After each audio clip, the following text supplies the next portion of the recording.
Сайн байцгаана өрхөн мөндөд үзэгчтэй Улаанбаатарт 12 цаг 30 минут болсон байна. Сая санаа эдийн засгийн мэдээллийн хөтөлбөрийн энэ өдрийн дугаар танд хүрч байна. Студиэд сэтгүүлч Мөх Жаргал ажиллаж байна. Үндэсний төв архив цахим хэлбэрт бүрэн шилжүүл иргэд хугацаа алдахгүй архивын газарч хүнд нөхцөлд ажиллах шаардлага болох юм а. Хятадын боловсруулах үйлдвэрлэлийн өсөлт хурдслаа. Боловсруулах үйлдвэрлэлийн жилийн өсөлт 7 дугаар сард 9.7% байсан бол 8 дугаар сард 10.4% болж өсжээ.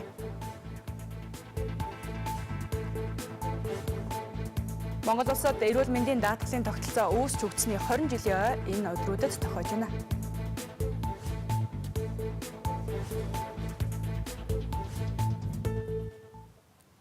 Эдгээр болон бусад эдийн засгийн сүүлийн үеийн мэдээллийг өнөөдрийн сая санаа хөтөлбөрөөс үзэгчтэй хүлээн авч үзэх боломжтой.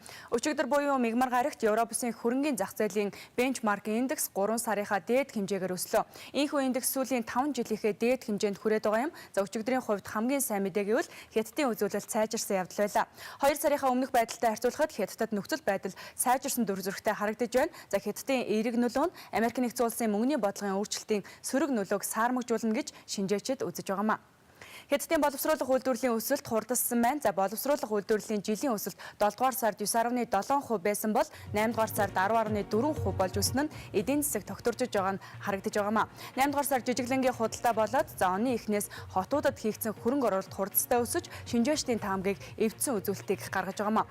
Bank of America 3 дугаар улиралд гайхалтай сэргэлт бий болно гэж таамаглаж байгаагаа илэрхийлсэн бол Хятадын коммунист намын удирдлагууд 11 дугаар сард эдийн засгийн шинжилгээний бодлогыг хийхээр төлөвлөж байгаамаа. Хэрэглээний үнийн индекс 8 дугаар сард өмнөх сарынхаас 1.7%, оны өмнөх үеэс 9.4%-аар өссөн үзүүлэлтийг гаргасан тухай өчигдөр үндэсний статистикийн хорооноос мэдээллээ. Ерөнхий индекс өмнөх сарынхаас өсгөд боловсролын үйлчилгээний үн 37.3%-аар, хувцас, бүс бараа, гутлын бүлгийн дүн 2.2%-аар, орон сууц ус цахилгаан түвшний үн 4.1%-аар өснө нь гол нөлөөг үзүүлсэн байна. Монгол улсад эрүүл мэндийн даатгалын тогтолцоо үүсч өгцсөний 20 жилийн ой тохиож байгаа юм. Энэ ойн хүрээнд өнөөдөр эрүүл мэндийн даатгалын асуудлаар олон улсын баг хурлыг анх удаага зохион байгуулж байна. Баг хурал Blue Sky Tower-тай 2 хоног үргэлжлэх юм. Энэ үеэр Монгол улсын эрүүл мэндийн даатгалын тогтолцоо ямар түвшинд байгаа бөгөөд цаашид ямар шийдвэрлэх шаардлагатай арга хэмжээ байгаа талаарх асуудлыг хилцгээр хуралдаж байна. Сая санаа хөтөлбөртэй хамтгаа үзэгч танд баярлалаа. Өнгөрсөн онд улсын их хурлаас баталсан ажилсан жил тэтгэврийн даатгалын шимтгэлийг нөхөн тооцох тухай хууль болоод хэрэгжилтийн талаарх мэдээллийг сая санаа хөтөлбөрөөр цуврал байдлаар үзэгч танд хүргэж байгаа билээ. Тэгэхээр хууль батлагдсанаар 1990-ээс 1995 онуудад ажиллаагүй хугацааг ажилснаар нөхөн тооцоолох, 1995-аас 2000 оны хооронд тэтгэврийн даатгалын шимтгэл төлөгдөөгүй бол нөхөн төлөх боломж иргэдэд бүрдээд байгаамаа. 9 дугаар сарын 6-ны өдрийн мэдээллээр нийт 466,300 иргэн нийгмийн даатгалын шимтгэлийн нөхөн тооцоолох хүсэлтэд өгсөн байна. Хууль хэрэгжих үед салбар яамнаас хийсэн судалгаагаар 700 орчим мянган хүн нийгмийн даатгалын шимтгэлээ нөхөн тооцоолох урьдчилсан тооцоо гаргаад байсан юм а. Харин хуулийн хугацаа 10 дугаар сарын 1-ний өдрөөр дуусгар болохын тэгвэл хууль хэрэгжсэн өнгөрсөн хугацаанд иргэдэд тулгарч байгаа гол хүндрэлийг албаны хүн дараах байдлаар тайлбарлаж байна. 11 сараас журам нь батлагдаад манай яамнаас хэрэгжүүлж эхэлсэн байгаа.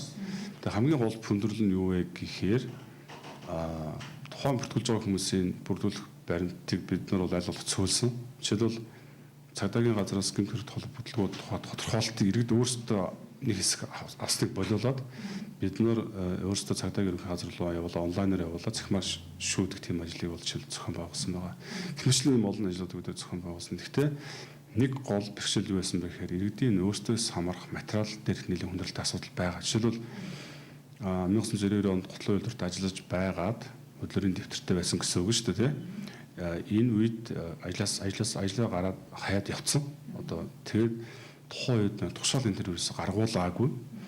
Тэгээд архиваа ерөнхий газраас ингээ хайлахаар ямар нэгэн тушаал гараагүй. Тэгээд тухайн үйлдвэр нь өөрөө одоо дампуураад алга болсон ч юм уу энэ байдалтай байгаа хүмүүсийн хувьд бол нэлээд төвөгтэй байсан. Тэгээд энэ хүмүүсөд бид нар бол тусгаас чиглэл өгөөд ажилд орсон хугацаанаас хойш хугацааг хамруулаа яваа бүр болохгүй бол тийм ажлаас гарсан тушаалнд байхгүй бол жишээлбэл 1989 онд гутлын үйлдвэрт ажилд ороод 92 онд ажил хаяад гараа явсан хүний хувьд бол заавал 92 онд тушаал нь угаасаа хаяад болтгүй юм чинь 89 он буюу 90 оны 1 сарын 1-ний өдөрөөс эхлээд хоошоо бүртгэж явчихаа гэсэн үндэслэл чиглэлүүд бид нар асуулттай өгсөн байна. Тэгээд тухайд бүрдэн бол ерөнхийдөө бол бүх хүндрэлийг арилгасан байгаа. Тэгээд ерөнхийдөө бол нийт 550 орчим мянган хүн хамгаалах хэвчээс одоо бол 466 470 орчим мянган хамгаалах явж байгаа. Бас нэлээд өндөр үзүүлэлт байна.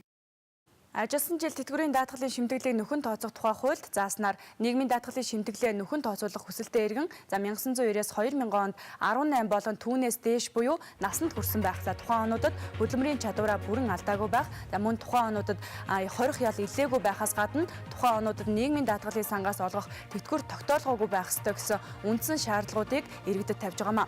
Иргэд хүсэлт гаргаж за бүртгүүлэхдээ харьяа дүүргийн нийгмийн даатгалын хэлцэд хандахдаа ямар бичиг баримт бүрдүүлэх талаарх мэдээллийг үзэх штабынд хүргэе. За иргэний үнэмлэх түүний хуулбар, нийгмийн даатгалын дэвтэр болон түүний хуулбар, хөдөлмөрийн дэвтэр болон за түүний хуулбар, хөдөлмөрийн дэвтэр байхгүй бол за ажилласан хугацааг нөхөн тогтоосон тухай шүүхийн шийдвэр, хөдөлмөрийн дэвтэр байхгүйгээс ажилд орсон, ажлаас чөлөөлсөн тухай тушаал шийдвэр нь бичигдээгүй бол уг тушаал шийдвэрийн архивын лавлгааг их хуваарь нь за хөдөлмөрийн дэвтэргүй бол ажилд орсон, ажлаас чөлөөлсөн тухай тушаал шийдвэрийн архивын лавлгаа гараагүй, за ажилласан хугацааг сэргээн тогтоосон тухай шүүхийн шийдвэр байхгүй тохиолдолд 1990-ээс 1995-аас 2000 онуудад оршин сууж байсан газрынхаа харьяалах архивын лавлгаагаар баталгаажуулсан дүүрэг сумын засаг даргын тодорхойлт гих зэрэг материалыг иргэд өгөх ёстой юм а. Би чинь 2 сард яс төртгүүлсэн шүү дээ. Тэгэл одоо 10 сард авах юм. Батламж авах бүрдүүлсэн. Бичиг баримт бүрдүүлэхэд хүндрэлтэй юм гарч байна уу? Нөгөө юу нь бол бичиг баримт бүрдэн байсан улсуудын бол гайгүй юм шүү дээ. Тэгээ архивын лавлгаагаар ороод тэгэл авчихсан. Бас лавлгаа авахд юу н хугацаа хэр шаардж чинь ямар юм бэ үйлчлэг? 2 өдөр зарцуулсан. Нөгөөс 2 өдөр. Үйлчлэг нь ямар? Үйлчлэг нь асал тэр үед л ооч хэрэгтэйсэн тэгэл тэгж л авсан л. Бүрдүүлээд өгцөө. 3 сард өгсөн. Одоо нэг батламж гэдгийг л авах гал байж лээ. Хэдэн хоног зарцуулсан бэ? 11 хоног. Одоо ичээвэл 3 сард өгсөн гэж одоо 9 сар гэж чинь одоо хэдэн сар байна? Хоног сараар байж шүү дээ. Тэгвэл 6 сар болох гэж байна. Бичиг баримтаа бүрдүүлэхэд хэдэн хоног? Бүрдүүлэхэд би бага хоног зарцуулсан. 7 хоног хүрэх хугацаа зарцуулсан. Хүндрэл гарч байна уу? Гараагүй тийм бага. Хүндрэлтэй юм чинь бичиг баримт байхгүй юм. Өөрснөө л бичиг баримт нь бүрэн бүл тэгэл бүх юм бүрэн чинь доор нь төлөгээд авчихсан шүү дээ. Амар. Тэгээд өнөөдөр нэг батламж авах гээд чинь 3 сар төгссөн. Одоо 9 сар батламж аваарай гэл. 3 жил 10 сар нэмсэн. бичиг баримтаа бүрдүүлж хүч юу хэдэн хоног зарцуулсан? Өөрөөсөө өдөртэй шүү дээ. Бичиг баримт бэлэн бол энэ өдөртэй л авчин материалууд амархал. Архиваас л авсан уу? Аваагүй. Өсөний тэтгэврт сая гарцсан байхгүй. Тэгээд 97 оноос хойш ажиллаагүй. 97-аас 2003 жил эхэлж. Саахан нэлийн дээхэн лээсэн л да. Одоо тэгээд ер нь гайгүй л үйдгэн штэ. Ер нь нэг үе явд бол гайгүй болоод байгаа шүү. Үйлчлэгээ, тэр үйлчлэгээ. Бичиг баримт бүрдүүлэхэд өөрчлөлт хүндрэлтэй юм гарсан уу биднээс жишээ эргэж үзчих юм уу? Гайгүй нэг тийм бол гараагүй. Ахгүй нэ ойрхон долн хийгэл өгч байна. Тэр ягаад юм Канадад болоо тэгэл одоо ямар бүгд хийгээд юу яах юм бол гэсэн. Сайхан явагдаж байна. Энэ үйл ажиллагаа явуулж байгаад их баярлж байна.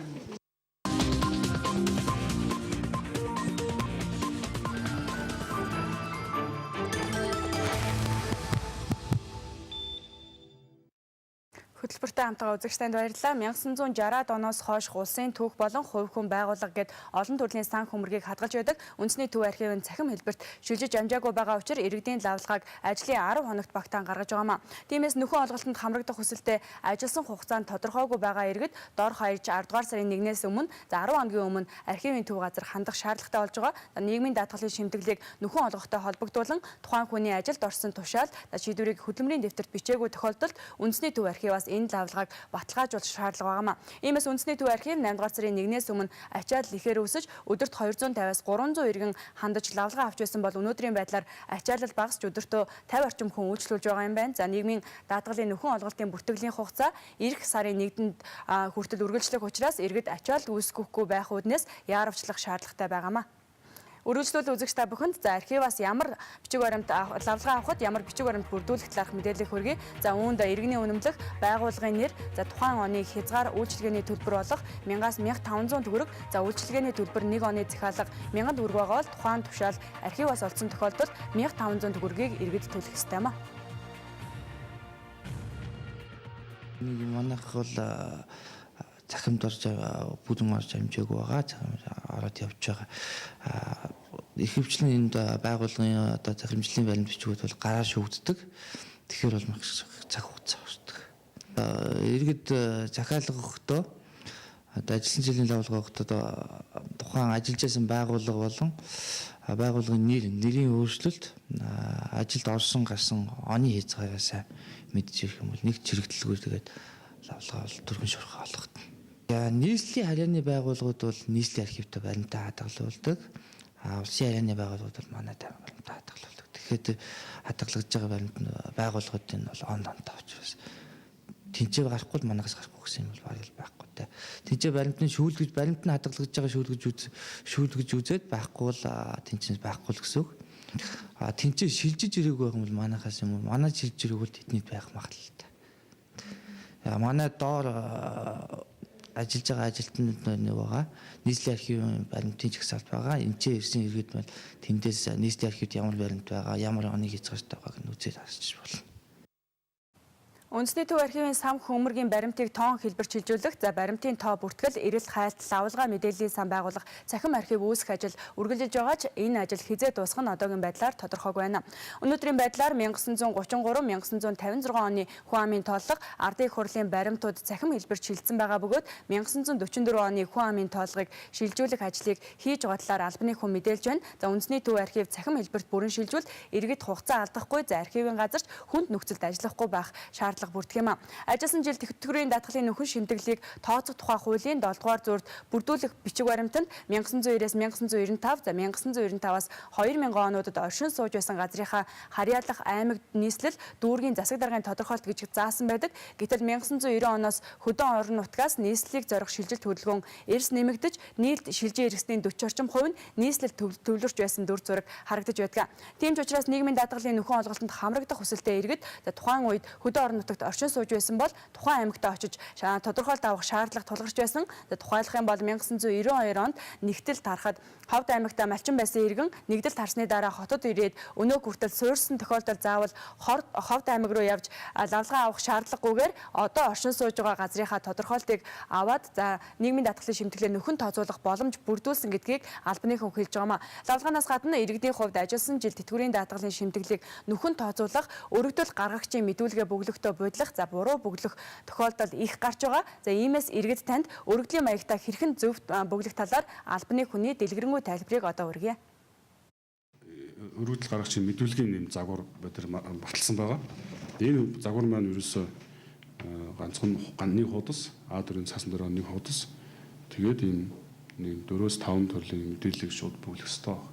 Тэгэхээр энэ дээр иргэд маань ерөнхийдөө эхлээд бол жаахан бодолжсэн тал бий. Гэхдээ одоо бол ингээд энэ бүх өргөдөл төр манайх сайн зөвлөгөө өгөөд, заавар өгөөд, иргэдтэйгээ тулж ажиллаад, харилцагчийн зөвлөх гаргаж ажиллаад, ухтан авахч ресепшн ажиллуулад ингээд ёс нөхцөнд бол нэлээд тэгээд нийтдээ 466 гаруй хагас хүний материалыг бид нар ингээд бүрдүүлээд авчирсан байж байгаа. Тэгэхээр энэ мэдүүлгийн загвар маань өөрөө нэгдүгээрт нь бол энэ мэдүүлгийн дугаарыг бол манайх өгч байгаа. Манайх бол энэ тусгай дугаар өгч байгаа. Нийгмийн даатгалын дэвтрийн дугаарыг бол тухайн иргэний авчирсан нийгмийн даатгалын дэвтэр дээр дугаар байдаг. Тэргээд бичихт болно. Тэгээ өргөд мэдүүлэг гаргаж байгаа он сар өдөр, өнөөдөр гэсэн бол 13 оны 9 сарын 10-ны өдөр гэсэн он сар өдрөө тавина. Өргөдөл гаргагчийн ургийн овог байна, эцэг эхийн нэр байна, өөрийн нэр байна. За энийг бол иргэний цахим үнэлэх бүгд авчихсан байгаа. Тэн дээрээс хараад бичнэ. Регистрийн дугаар бол мэдээж ойлгомжтой хүн болгонд давхцахгүйгээр бичнэ байгаа. За холбоо хаяг утасны дугаар гэдэг бол энэ дээр бол одоо иргэний үнэлгэн дээр хаяг бичиж байгаа. Тэгээд утасны дугаар бол бүх төрлийн утас, гэрээ утас, гар утас, өрн телефоны утас бүх утасуудаа бичиж байгаа. За тэгээд дараа нь энэ дээр өргөдөл гарах үндслэлээ ингээд 4 төрлийн үндслэлээс аль нэгийг сонгоод ингээд зөвлөх тэмдэглэл тавьж байгаа. Жишээл энэ дээр бол нэг аж ахуй нэгж байгууллага иргэний хуулийн 32 дугаар зүйл заасан үндслээр татан буугдсны улмаас ажилгүй болсон тийм дампуурсан байдаг ч юм уу. Энэ одоо гутлын үйлдвэрт ажиллаж байгаад энэ утын үйлдвэрийн дампуураад хатан буугдсан бол энийгээ бөглөн тийм. За өөрчлөлт байгуулагдсны улмаас орон тооны цомгтолд орсон гэх юм бол энийгээ бөглөн. За өөрөөс үл хамаарах шалтгаанаар ажил хөдөлмөр эхлэх боломжгүй байсан гэдэг нь болохоор за 94 онд сургууль төгслөө. За гэтэл ажлын байран дээр гараад иртэл ажлын байр олдохгүй байсан. За тэгээд 2000 он хүртэл жишээлбэл дуустал бол ингээд хувийн бизнес гэдэг ч юм уу ингээд явсан хүмүүний хувьд бол ийм 3 дахь бөглөн. За мэргэжил ур чадвар эрүүл мэндийн тухайн ажил албан тушаал тэнцэхгүй болсны улмаас ажлаас салгагдсан тохиолдлоор ажилгүй болсон байхын бол 4-ийн 1 чагтлаа явж. За тэгээд дараа нь энэ хэсгээр мэрэгдэн жаахан андуурч бодлох тал байдаг. Энэ дээр 90-с 2000 он хүртэлх доошоо онтой хоошоо 12 сартаа ингээд хот дээд доод талдаа нийт гэсэн хугацаатай хугацаанаас иргэд өөрсдөө сонголт хийнэ. Гэхдээ иргэд маань энэ дээр ажиллаагүй хугацааг чагтлах ёстой байтал ажилласан хугацаагаа чагтлах тийм тохиолдол гардаг. Би одоо энэ талбарт энэ өснөгтөн дээрээс би 90 оны 1-ээс 10 сар хүртэл ажиллаагүй гэж үсэх юм бол 1-ээс 10-ыг чагтлах ёстой. Зөвлөх ёстой. Иргэд маань болохоор ажилласан хугацаагаа очиж чагтлаад юм жаахан буруу зөрөө бөглөдөг. За энэ дээр би жишээ авъя л да тий. За 95 оны 6 сард ихтэй сургууль төгсөөд 2000 оныг дуустал ажилгүй байсан хүний хувьд бол 95 оны жилийн 7 сараас эхлүүлээд 2000 оны 12 сарыг дуустал бүгдийг нэг чагтлах ёстой. Энэ дээр бол жишээлбэл 5 жил 5 сар орчим гэж бөглөгдөх ёстой. За тэгээд доор нь ингээд нийт миний тасалсан жил бол 3 жил 5 сар ч юм уу тий 5 жил 6 сар эсвэл бүр 11 жил ч юм уу ийм байна гэдэг нэгээ доор нь бичээд гар үсгээд зураад өгчих юм бол манайх ажилтнууд шалгаад за бүх хүч баримтын зөв байна гэж үсэх юм бол энэ доор нь холбогдох манай мэдээллийг бөглөөд энийг таслаад ажил хүнд нөгч байгаа. Тэгээ энэ доотлын таслар бол ямар мэдээлэл вэ гэхээр та ямарс материалаа бүрдүүлж өгсөн шүү. Одоо энэ тасалбарынхаа даваа бид нар тэрийг шаналж авч болно. Гэхдээ одоо танд араас чинь дахиад мэдээлэл чинь батлагдаад ирэх юм бол танд энэ баталгаажлалтын наалт өгөх ёстой шүү гэсэн нотлох баримт болж байгаа. Зарим хүмүүс энийг авчаад нөгөө за одоо миний хөрөөсө болчлоо. Одоо энийг энэ миний одоо ажиллах 9 жилийн баталгаа гэсэн бодож байгаа. Гэтэл бол тийм биш. Энэ бол зөвхөн баримтаа өгсөний нотлохоо. Дээр нь одоо бид нар нэг баталгаажлалтын хуудсыг албан ёсоор баталгаажуулаад тамга тэмдгээд дараад энийг үндэслээд эсвэл мэдүүлгийн дугаарыг нь үндэслээд бид бичих баримтаа үндэслээд олгож байгаа. Нийгмийн даатгалын нөхөн тооцох тухай хуулийн хэрэгжил дуусгаж байгаатай холбоотойгоор үзэгч танд мэдээллийг хүргэж байна. 1990-ээс 2000 онуудад нийгмийн даатгалын шимтгэлээ нөхөн тооцоолоход 1990-ээс 95 он хүртэл ямар нэгэн шимтгэлгүйгээр нөхөн тооцож байгаа бол 95-аас 2000 онуудад тухайн жилүүдэд хөдөлмөрийн хүйсний доод хэмжээгээр бодон нөхөн тооцож байгаамаа. Иргэдийн хувьд нөхөн тооцоолох хөдөлмөрийн хүйсний доод хэмжээг мэдэхгүйгээс алдах нь их байгаа. За иймээс та хэдэн онд ажиллаж байснаас шалтгаалan шимтгэлээ харилцан адилгүй төлөх юм а. Дараах албаны хүний ярианаас хэдэн төгрөгийн шимтгэл төлөх ёстой талаарх мэдээллийг дэлгэрүүлэн хүлээн авч үзнэ. Хэмжээ бол энэ дээр харагдаж байна. Тэгэхээр 1990 оны 1 сарын 1-ний өдрөөс 1994 оны 12 сарын 31-ний өдрийн хооронд бол тасран жилээр нөхүүлж байгаа иргэний хувьд бол ямар нэгэн шимтгэл төлөхгүй. Яагаад вэ гэх юм бол манай нийгмийн даатгалын хууль маань 95 оны 1 сарын 1-ний өдрөөс мөрдөгдөж эхэлсэн. Тэгэхээр иргэд бол 90-с 2000 оныг дуустал 11 жил жишээлбэл нөхөрлөн гэж үсэх юм бол энэ төлж байгаа мөнгө зөвхөн 95-аас 2000 оны дуустал хугацааны шимтгэлийг төлж байгаа. 90-с 94 оныг хүртэлх бол ерөөс төлөхгүй байгаа. Энэ бол 0 дүнгээр иргэдэд шууд ажилласан жил нэмж байна гэсэн. За одоо энэ би товч тайлбарлая. За 95 оноос 2000 оныг дуустал хугацааны ажилласан жилийг тооцоолж байгаа хүний хувьд шимтгэл төлнө. Гэхдээ яаж төлөх вэ гэх юм бол тухайн үеийн хөдөлмөрийн хөлсний доод хэмжээнээс 10% тооц төлж байгаа. Тэгэхээр одоо энд бол 95, 96, 97, 98 оны дотороо 2 задраад 99, 2000 он дотороо 2 задраад ингэ явж байгаа. За энэ үед хөдөлмөрийн хөлсний доод хэмжээ хэдэн төгрөг байсан бэ гэх юм бол 95 оны, 96 он, 97 он, 98 оны 1 сарын 1-ээс 7 сарын 1-ний хүртэл хооронд бол 9600 төгрөг байсан. 98 оны 7 сарын 1-ээс он дуустал 99 оныг дуустал бол 12000 төгрөг, 2000 оны 10 сарын 1-ний хүртэл бол 12000 төгрөг. Тэгээд 2000 оныг 10 сараас он дуустал 18000 төгрөг төгсөж байжээ. За тэгээд ингээд 10% тооцоод ингээд сар дээр ингээд энэ төлөлтүүдийг тавьчихсан байна. Жишээлбэл 95 оныг нөхөөлж байгаа хүн бол сард 960 төгрөг, жилд бол нийтдээ 11520 төгрөг төлж байгаа. 95 оны 1 сарын 1-ээс 2000 оныг дуустал хугацаа буюу энэ 6 жилээр бүтэн нөхөөлж байгаа хүний хувьд нийтдээ бол 78120 төгрөгийг нэг удаа төлж байгаа. Иргэдний хувьд нэг бас буруу ойлголт яваад байгаа нэг юм ихээр 78120 төгрөг би жил болгон төлөх юм байна гэсэн ойлголт явж байгаа. Энэ бол тийм байхгүй. За жишээ авъя. 90 оноос 2000 оныг дуустал 11 жил ажиллах боломжгүй байсан хүний хувьд материалаа бүрдүүлээд өгчлөө. За энэ хүний хувьд бол 11 жил нөхч орж байгаа. Нийт төлөх шимтгэл бол 78120 төгрөгийг нэг удаа тэгээд бүтнээр төлнө.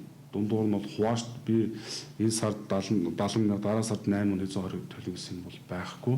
Нэг удаа төлнө. Тэгээд бөөнөр нь төлнө. Ийм л юм байгаа. Тэгээд тухайн хөдөлмөрийн өсний доод хэмжээнээс төлж байгаа учраас ерөнхийдөө бол иргэдэд маш их дарамт багтаа байгаа. Жишээлбэл одоо 2013 онд хөдөлмөрийн өсний доод хэмжээ 192 мянган төгрөг болцсон юм байна. Гэтэл одоо бид нар маш олон жилийн өмнөх дүнгээр 10% төлж байгаа гэдэг бол бас иргэдэд маш нэлээд тийм боломж олгосон. Бас ирээдүйн амьдралын баталгааг нь сайжруулсан, ирээд амьдралд итгэх итгэлийг нэмэгдүүлсэн ийм одоо үйл процесс болж ингээд явж байна энэ хоёулаа хувьд бол.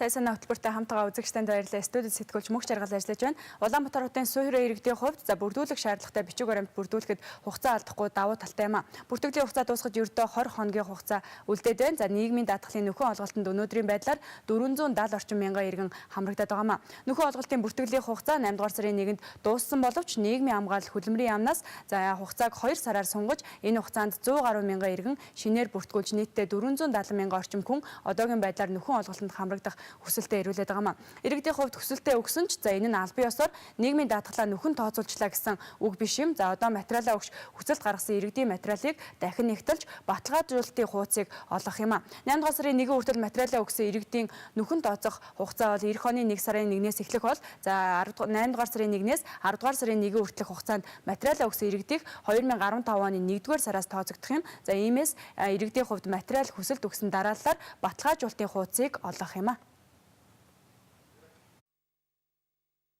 Баталгаажуулалтын хуудсыг бол өгөх процесс бол өөрөө нэлээд тийм удаан процесс байна. Энэ ямар процесс вэ гэх юм бол нэгдүгээр аймаг дүүргийн нийгмийн даатгалын хэлтсүүд материалаа хүлээгээд авлаа. Аваад тусгай програмд шивд мэдээллийг оруулж байгаа. За оруулангууд манай нийгмийн даатгалын ерөнхий газрын мэдээллийн төв бааз дээр мэдээллийн татаад бид нар бас тодорхой хэмжээний шалгалтуудыг хийгээд тэгээ цагдаагийн ерөнхий газарт бид нар цахимаар явуулж байгаа. Цаасаар давхар явуулж байгаа. Яагаад цагдаагийн ерөнхий газар явуулж байгаа гэх юм бол 90-с 2000 оны хоорондод гэмт хэрэгт холбогдож байсан хэсэг бид нар тулгаж тэдэд намаад өгч байгаа. Яг бол хуулинд бол 20 хяал нийлж байсан бол энэ хугацаа орохгүйгээ заасуулж бид нар 20 хяал нийлжсэн хугацааг нь шалгаж үзэж байгаа. Мэдээж тэнд 20 хяал нийлж байгаагүй бол тэнд л асуудал байхгүй. Яг хуу тодорхой хэмжээгээр 1 жил, 2 жил, 5 сар эдэлж байсан бол тэр хугацааг бид хасаад үлдэгдэл хугацаан дээр нь тэр баталгаажлалтын хуудсыг бичиж олох зорилгоор явуулж байгаа цагдаагийн ерөнхий газарлаа. Тэгэхээр энд бол нэг 1000 хүн, 20 мянган хүний асуудал бол биш. 200, 300 мянган, 400 мянган хүний асуудал ярьж байгаа учраас нэлээд удаж байгаа. Одоо ингээд 3 сарын явж байна. 4 сарын мэдээлэл ерөнхийдөө дуусч байна. 5 сарын бүртгүүлсэн хүмүүсийн мэдээлэл одоо ярьж байгаа. Ямарс бид нар онд тусгаас өмнө бид нар бүх мэдээллийг баталгаажуулаад өвчсөн байх хэрэгтэй. Яг тэгвэл энэ ихэнх хүмүүсийн жилийн баталгаажилт бол 14 оны 1 сарын 1-ний өдрөөс эхэлж хүчин төгөлдөр үйлчлж эхлэх учраас бид нар яарчилж байгаа. Гэхдээ 2013 оны 7 сарын 1-ний өдрөөс 10 сарын 1-ний өдрийн хооронд бүртгүүлсэн хүмүүсийн хувьд бол дараа оны буюу 2 жилийн дараа буюу 15 оны 1 сарын 1-ний өдрөөс жил дээр нэмэгдэнэ. Яг хугацаанд бүртгүүлсэн хүмүүсийн хувьд бол одоо энэ эх оны 1 сарын 1-ний өдрөөс жил нэмэгдэх. нийгмийн даатгалын нөхөн тооцох тухай хуулийн хугацаа дуусгаж байгаатай холбоотой мэдээллийг үзэгч та бүхэн сая санаа хөтөлбөрийн энэ өдрийн дугаараар хүргэлээ. Харин маргааш үзэгч та бүхэн шинээр орон сууц худалдан авсан бол татвараас ямар төрлийн буцаан олголт хийж иргэд та ямар хөнгөлөлт эдлэх боломжтой талаарх мэдээллийг хүргэх болно. Анхаарлаа хандуулж бидэнтэй зүг байсан танд баярлалаа. Студид сэтгүүлч Мөнх Жаргал ажиллалаа.